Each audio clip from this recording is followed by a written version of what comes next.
Hello friends, welcome to my channel. कैसे हैं आप सभी? क्या आप भी इडियम्स को याद करते करते थक गए हैं या परेशान हो गए हैं? क्या बार बार पढ़ने के बाद भी अगले दिन भूल जाते हैं? तो अब टेंशन लेने की ज़रूरत नहीं, क्योंकि इस वीडियो में मैं लाई हूँ 200 सबसे इम्पोर्टेंट इडियम्स एंड फ्रेजेस जो हर एग्जाम में बार बार पूछे जाते हैं।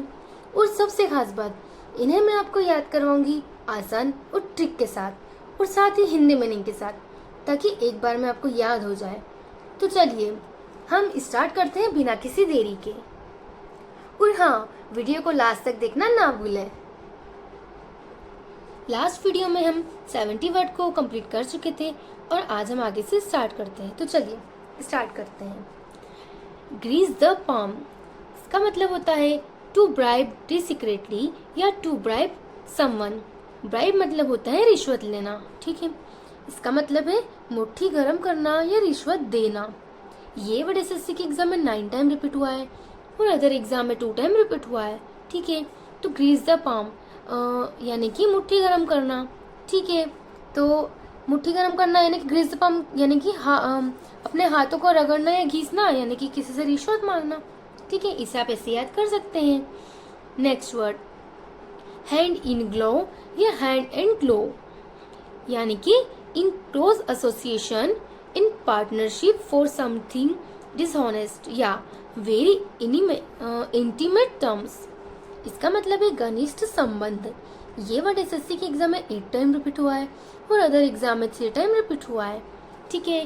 तो इसे हम कैसे याद रखेंगे कि जो अंग्रेज होते हैं ना, तो उनकी जो कोई पार्टी होती है, तो जो लड़कियां होती है ना, वो गाउन पहनती है और हाथों में वो ग्लव्स पहनती है ना, तो आप इन ग्लो को ग्लव्स से रिलेट कर सकते हैं, ठीक है। तो जब वो पार्टी में लोगों को इनवाइट करते तो वो क्या करते हैं, एक दूसरे से हाथ मिलाते हैं, है ना। और हाथ में क्या पहनते हैं, वो ग्लव्स पहने रखते हैं। तो यानी कि घनिष्ठ संबंध, यानी कि वो उनके रिश्तेदार होते हैं ना, उनके अच्छे संबंधी होते हैं, इसलिए तो उनसे हाथ मिलाते हैं, ठीक है। इसे आप ऐसे याद कर सकते हैं। नेक्स्ट वर्ड, इन हाई या गुड स्पिरिट्स, यानी कि full of hope and enthusiasm या जॉयफुल या चीरफुल एंड इलेटेड। इसका मतलब होता है उत्साह से भरपूर। ये वर्ड एसएससी के एग्जाम में 7 टाइम रिपीट हुआ है और अदर एग्जाम में ये वर्ड 4 टाइम रिपीट हुआ है। यहाँ आपको दिख रहा होगा इन हाई या गुड स्पिरिट्स, यानी कि एकदम हाई स्पिरिट्स होना, मतलब एकदम उत्साह से परिपूर्ण होना, ठीक है, या एकदम बहुत ज्यादा खुश होना या जोश से भरे होना, ठीक है। इसे आप ऐसे याद कर सकते हैं। Next word, keep at arms length, यानी कि to be at a distance with someone या avoid being friendly with someone. इसका मतलब है दूर से सलाम करना या दूरी बनाना। ये वर्ड एसएससी के एग्जाम में 9 टाइम रिपीट हुआ है और अदर एग्जाम में ये वर्ड 2 टाइम रिपीट हुआ है, ठीक है। तो इसे हम कैसे याद करेंगे, कीप एट आर्म्स लेंथ। जो हमारे आर्म्स होते हैं ना, हाथ के ऊपर बाजू है ना, यानी कि अपने हथेली से लेकर बाजू तक की किसी से दूरी बनाए रखना, है ना। यानी कि लेंथ मतलब होता है दूरी, आर्म्स लेंथ यानी कि आर्म जितनी दूरी बनाए रखना किसी से, यानी कि दूर से सलाम करना, ठीक है। Next word, strain every nerve, यानी कि वर्क वेरी हार्ड और टू मेक अटमोस्ट एफर्ट्स, यानी कि खून पसीना एक करना या कठिन परिश्रम करना। ये वर्ड एसएससी के एग्जाम में 5 टाइम रिपीट हुआ है और अदर एग्जाम में ये वर्ड 6 टाइम रिपीट हुआ है, ठीक है। तो स्ट्रेन एवरी नर्व यानी कि खून पसीना करना में बहुत ज़्यादा मेहनत करना ना, तो इसे आप अपने तरीके से याद कर सकते हैं। Next word, throw caution to the wind, इसका मतलब है to do something without worrying about the risk या टू बिहेव रिस्कलेसली। इसका मतलब है जोखिम भरा काम करना। ये वर्ड एसएससी के एग्जाम में 8 टाइम रिपीट हुआ है और अदर एग्जाम में ये वर्ड 3 टाइम रिपीट हुआ है। इसे भी आप अपने तरीके से याद कर सकते हैं। Next word, to eat a humble pie, इसका मतलब है टू एक्सेप्ट डिफीट, डिफीट मतलब हार मानना, या सफर ह्यूमिलिएशन, या hate to yield under pressure, या टू अपोलोजाइज हम्बली। इसका मतलब है नाक रगड़ना या हार मानना। ये वर्ड एसएससी के एग्जाम में 9 टाइम रिपीट हुआ है और अदर एग्जाम में ये वर्ड 2 टाइम रिपीट हुआ है, ठीक है। तो इसे हम कैसे याद करेंगे, टू ईट अ हम्बल पाई, आपने मुहावरा सुना होगा ना, मुंह की खाना यानी कि हार मानना। टू ईट, ईट मतलब खाना, अ हम्बल पाई यानी कि मुंह की खाना या हार मानना, ठीक है। इसे आप ऐसे याद कर सकते हैं। Next word, at one's wits end, इसका मतलब है कंप्लीटली कंफ्यूज और परप्लेक्स, यानी कि पूरी तरह से उलझन में होना। ये वर्ड एसएससी के एग्जाम में 7 टाइम रिपीट हुआ है और अदर एग्जाम में ये वर्ड 3 टाइम रिपीट हुआ है, ठीक है।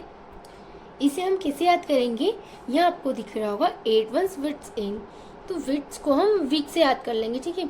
जो लड़कों की वीक आती है ना, नकली बाल, है ना, तो एक लड़का होता है ना, उसके सिर में बाल नहीं होते, तो वो क्या नकली वीक लगाता है, ठीक है।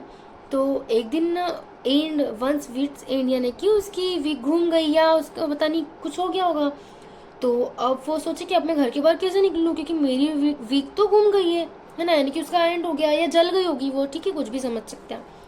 तो अब वो पूरी तरह से उलझन में है कि अब मैं घर के बाहर कैसे निकलूँ। आप इसे ऐसे याद कर सकते हैं। Next word, build castles in the air, इसका मतलब है डे ड्रीम यानी कि दिन में सपने देखना, या हैव अनरियलिस्टिक आइडियाज, या टू क्रिएट इम्पॉसिबल ड्रीम्स और होप्स, इसका मतलब है हवाई किले बनाना यानी कि असंभव सपने देखना। ये वर्ड एसएससी के एग्जाम में 7 टाइम रिपीट हुआ है और अदर एग्जाम में ये वर्ड 3 टाइम रिपीट हुआ है, ठीक है। तो build castles in the air, यानी कैस्टल मतलब क्या होता है, किला, है ना, तो हवा में किला बनाने की कोशिश कर रहा है कोई, है ना, तो हवा में कभी किला बन सकता है, नहीं बन सकता है ना, यानी कि वो असंभव सपना देख रहा है, क्योंकि ऐसा तो हो ही नहीं सकता है ना। Next word, burn one's bridges या बोट्स, इसका मतलब है टू डिस्ट्रॉय ऑल रिलेशंस या to make it impossible to return to the previous situation later, यानी कि पीछे लौटने के सभी रास्ते बंद करना। ये वर्ड एसएससी के एग्जाम में 6 टाइम रिपीट हुआ है और अदर एग्जाम में ये वर्ड 4 टाइम रिपीट हुआ है, ठीक है।